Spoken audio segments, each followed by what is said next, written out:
empresa Ibercaja hemos podido organizar este evento de networking que para los empresarios y para los jóvenes empresarios es muy importante para que aquí surjan pues, sinergias, colaboraciones, nuevos clientes, nuevos proveedores y bueno, y conocernos un poco todos los empresarios. Al final estamos muy conectados virtualmente y bueno, con toda la tecnología que hay, pero al final necesitamos vernos y mirarnos a los ojos, ¿no? Para poder contratar o poder hacer nuevos proveedores o hacer nuevas colaboraciones. Para eso está este evento.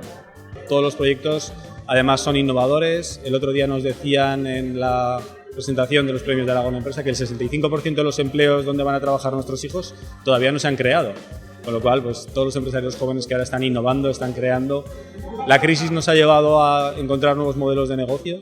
Después de estos años yo creo que se han recuperado valores, se han recuperado proyectos y para nosotros la figura del empresario joven es aquella que tenemos que apoyar porque creemos que es la que tiene más necesidad.